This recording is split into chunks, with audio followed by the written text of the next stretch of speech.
A kú déédé àsìkò yìí, kókó inú ìwé ìròyìn la mú wá fún yín láti inú àwọn ìwé ìròyìn ilẹ̀ Nàìjíríà. Orúkọ tèmi ni Ọmágbémisọ́lá Ọmọlọ́rọ̀mádẹ̀.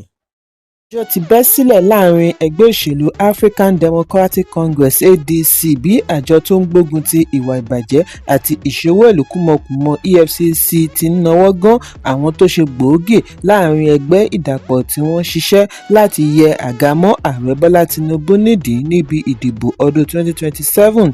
Èyí wáyé bí àjọ EFCC ṣe bẹ̀rẹ̀ ìfọ̀rọ̀wánilẹ́nuwò pẹ̀lú gómìnà àná fún ìpínlẹ̀ Sokoto Aminu Tambuwa tí ó jẹ́ ọmọ ẹgbẹ́ ìdàpọ̀ lórí ẹ̀sùn owó tí wọ́n gbọ́n jáde tí ó tó 189 billion naira.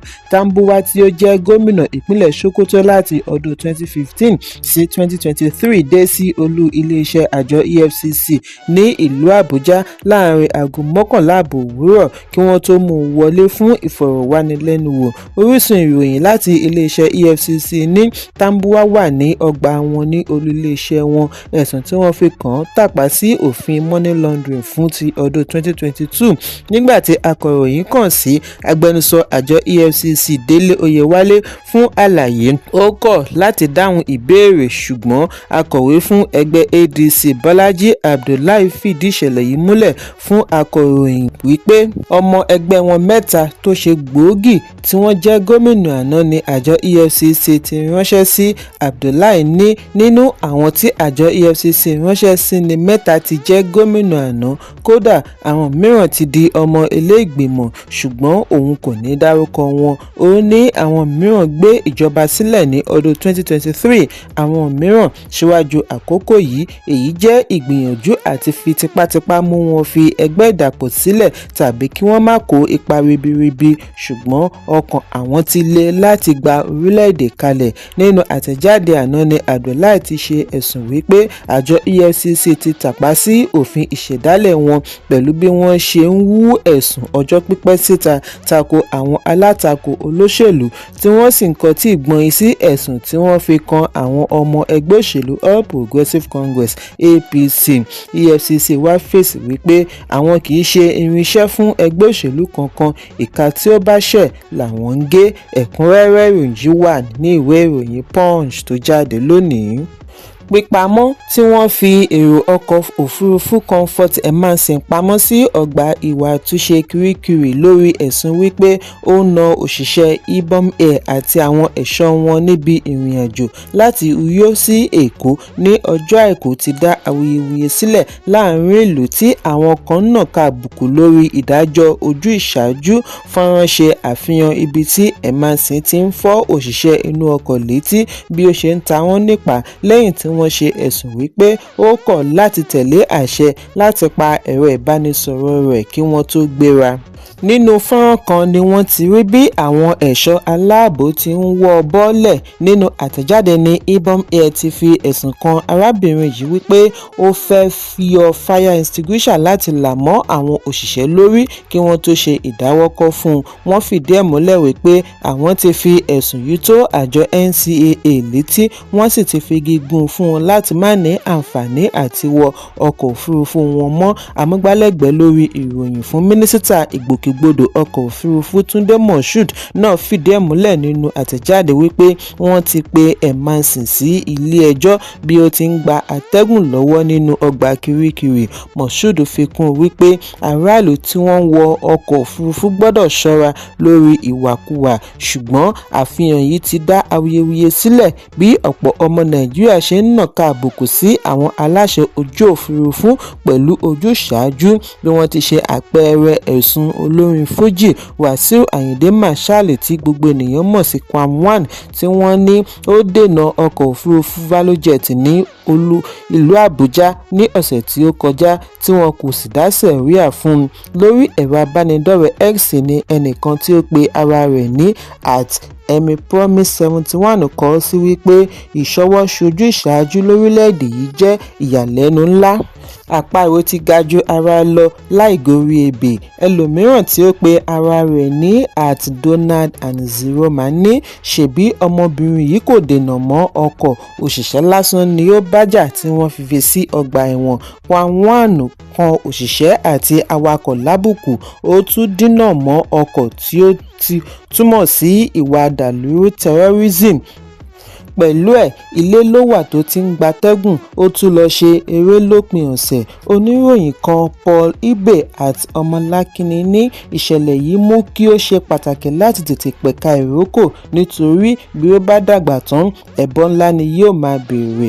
Ó dára bí àwọn ẹ̀ṣọ́ ṣe tètè wọ́ ọmọbìnrin yìí jáde kúrò nínú ọkọ̀, ṣùgbọ́n ìbéèrè ibẹ̀ ni wípé èéṣe tí wọn kò ṣe wọ́ Kwan kúrò ní támákì nígbà tí ó lọ dúró síwájú ọkọ̀ tó fẹ́ gbéra ní ọ̀sẹ̀ tí ó kọjá ní ìlú Àbújá, bóyá nítorí Emerson kì í ṣe ọ̀rẹ́ ààrẹ. Ìdí nìyí tí ó fi yẹ kí àwọn aláṣẹ fi Kwan ṣàríkọ́gbọ́n kí àwọn kọpíkáàtì bíi Emerson má bàa ráàyè dọrùn rẹ̀ láṣà. Ẹ̀kúnrẹ́rẹ́ ìròyìn wà nínú ìwé ìròyìn Punch tó jáde lónìí. Kò dín ní ẹ̀sùn 12 tí wọ́n ti ṣe àwárí lórí àjàkálẹ̀ àrùn mpox láti Primary Healthcare Development Agency (OSPHDA) ní ìjọba ìbílẹ̀ 8 ní ìpínlẹ̀ Ondo. Adarí ẹ̀ka ìgbógunti àjàkálẹ̀ àrùn ní OSPHDA Victor Adéfẹ̀sóyè ni ó ṣe àfihàn yìí lánàá ní ìlú Àkúrẹ́ níbi ìpàdé pẹ̀lú àwọn tí ọ̀rọ̀ kàn lórí abẹ́rẹ́ àjẹsára fún mpox. Adéfẹ̀sóyè ṣàlàyé wípé àrùn tí a mọ̀ tẹ́lẹ̀ wípé lára ọ̀bọ ni wọ́n ti ń kó o, ní ìwádìí ti ṣe àfihàn wípé oríṣiríṣi ẹranko ló ń kó o báyìí. Ó ṣe àpèjúwe àjàkálẹ̀ àrùn yìí ní èyí tí ó ṣe é kó contagious. Ìdí nìyí tí àwọn fi gbọ́dọ̀ tètè kápá rẹ̀ nípasẹ̀ abẹ́rẹ́ àjẹsára kí ó tó tàn ká. Ó ní abẹ́rẹ́ gbígbà yóò bẹ̀rẹ̀ ní ọjọ́ 11 oṣù kẹjọ títí di ọjọ́ 21 oṣù kẹjọ láti fún àwọn tí ọjọ́ orí wọn bẹ̀rẹ̀ láti ọdún 18 lọ sókè.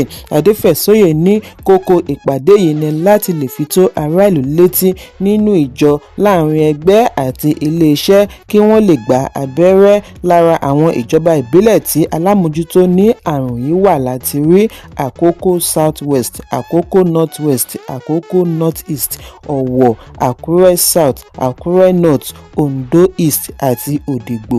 Ẹ̀kúnrẹ́rẹ́ ìròyìn wà nínú ìwé ìròyìn Premium Times tó jáde lónìí. Ààrẹ Bọ́lá Tinubu ti yan Ayọ̀ Ulayat Omídìran gẹ́gẹ́ bí alága tuntun fún àjọ Federal Character Commission (FCC). Omídìran tí í ṣe ọmọ ẹgbẹ́ ilé-ìgbìmọ̀ àná ni ó gba ipò lọ́wọ́ dókítà Muiba Dankaka tí sáà rẹ̀ wá sópin látàrí awuyewuye.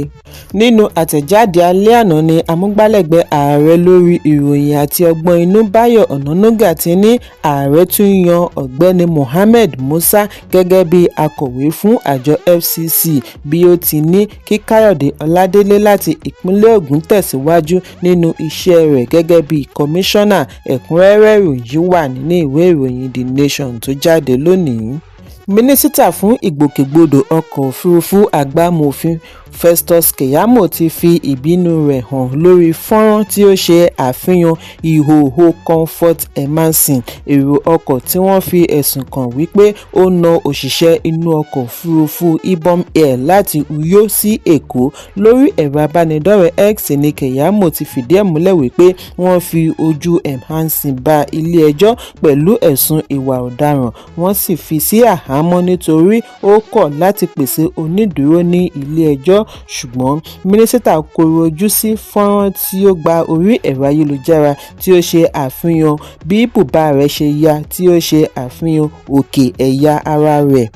Bí ó ti pàṣẹ ìgbésẹ̀ lórí òṣìṣẹ́ tí ó ṣe àfihàn fọ́nrán yìí, mínísítà ní bí ó tilẹ̀ jẹ́ wípé àwọn lọ́wọ́ sí àkàálẹ̀ ìṣẹ̀lẹ̀ yìí láti jẹ́ bí ẹ̀rí fún ìwà rẹ̀ nílé ẹjọ́, ṣùgbọ́n kò lẹ́tọ̀ọ́ láti yọ̀ǹda èyí tí ó ṣe àfihàn ẹ̀yà ara rẹ̀. Ó jẹ́ ìtàbùkù sí obìnrin. Ìdí nìyí tí òun fi pàṣẹ kí wọ́n ṣe àfihàn ẹni yọ̀ǹda fọ́nrán yìí kí wọ́n sì dá sẹ̀ríà fún un. Ṣùgbọ́n àwọn alámòjútó Ibom Air ti fèsì wípé àwọn kò yọ̀ǹda fọ́nrán tí ó ṣe àfihàn ẹ̀yà ara arábìnrin yìí. Group Manager Ibom Air Anekan Esienete ni ó ṣe àfihàn yìí láti fi fèsì sí awuyewuye tí ó tẹ̀lé àkàálẹ̀ fídíò yìí lórí ẹ̀rọ abánidọ́rẹ̀ẹ́. Níbi ìfọ̀rọ̀wánilẹ́nuwò lórí TVC News lánàá ni omidan Esienete ti ní inú ọkọ̀ òfurufú ni wọ́n ti ṣe àkàálẹ̀ fídíò yìí, kì í ṣe òṣìṣẹ́ Ibom ni ó ṣe àkàálẹ̀ tàbí pín kiri orí ẹ̀rọ ayélujára, nítorí ọ̀pọ̀ èrò ni ó wà ní ibẹ̀ ní ìgbà náà tí wọn kì í ṣe òṣìṣẹ́. Kò sí ẹni tí kò lè ṣe èyí. Iléeṣẹ́ wọn kò fi ààyè gba irúfẹ́ ìhùwàsí bẹ́ẹ̀. Ṣùgbọ́n ó ṣeni láàánú wípé àkàálẹ̀ yìí ti di tọ́rọ́ fọ́n kálé. Alákòóso ní àwọn mọ rírì oníbàárà wọn bí ó ti rọ̀ wọ́n kí wọ́n máa tẹ̀lé òfin nítorí ó ṣe pàtàkì fún ààbò. Ṣùgbọ́n Ibom Air kò tí ì fìdí ẹ̀ múlẹ̀ bóyá wọ́n máa ṣe ìwádìí ibi àkàálẹ̀ fídíò yìí ti wá tàbí gbé ìgbésẹ̀ sẹ̀ríà lórí àwọn tí ó wà nídìí rẹ̀. Ẹ̀kúnrẹ́rẹ́ ìròyìn wà nínú ìwé ìròyìn Premium Times tó jáde lónìí. Iléeṣẹ́ ọlọ́pàá ìpínlẹ̀ Ogun ti fìdí ẹ̀ múlẹ̀ wípé àwọn fi ọwọ́ ṣìkún òfin mú ọkùnrin méjì pẹ̀lú agbárí ènìyàn mẹ́ta lọ́wọ́ ní agbègbè Ìjẹ̀bú. Alukoro ọlọ́pàá ìpínlẹ̀ Ọmọlọ́lá Odùtọ́lá ni ó ṣe àfihàn yìí lánàá nínú àtẹ̀jáde ní ìlú Abẹ́òkúta. Níbẹ̀ ni ó ti ṣàlàyé wípé ìgbésẹ̀ yìí wáyé níbi àyẹ̀wò stop and search tí ikọ̀ 71 PMF àwa Ìjẹ̀bú ṣe ní ojúnà márosẹ̀ Ìjẹ̀bú Òde sí Ìbàdàn nítòsí ibùdókọ̀ refugee camp Òru Ìjẹ̀bú láàrin aago 2 ọ̀sán àná. Àwọn òṣìṣẹ́ ọlọ́pàá dá ọ̀gbẹ́ni kan Kadiu Owólabí tí ó ń wa ọkọ̀ alùpùpù dúró. Bí wọ́n ti tú ẹrù rẹ̀ ni wọ́n ṣe alábàápàdé agbárí ènìyàn mẹ́ta nínú ẹrù rẹ̀. Ìwádìí tí ó tẹ̀lé ni wọ́n fi rí afurasí mìíràn tí orúkọ rẹ̀ ń jẹ́ Jamiu Yisa ẹni ọdún 53 53 mú nítòsí ìjọba ìbílẹ̀ Ìjẹ̀bú Òde. Kọmíṣánná ọlọ́pàá Lánrè Ògúnlọ́wọ̀ ti wá pàṣẹ kí ẹ̀ka ìṣèwádìí ìwà ọ̀daràn CID gba ìṣàkóso ẹ̀sùn yìí fún ìwádìí tó lọ́rìn. Ẹ̀kúnrẹ́rẹ́ ìròyìn wà nínú ìwé ìròyìn Daily Post tó jáde lónìí. Kókó inú ìwé ìròyìn tòní kò ní jù báyìí lọ. Ẹ pàdé mi ní ìrọ̀lẹ́ fún àkọ́tún ìròyìn. Kí a tó lọ, ẹ má ṣaláì fi àkíyèsí yín ránṣẹ́ kí ẹ sì bá wa subscribe sójú náà wa lórí YouTube kí Kókó inú ìwé ìròyìn lè máa tẹ̀ yín lọ́wọ́ ní kíákíá.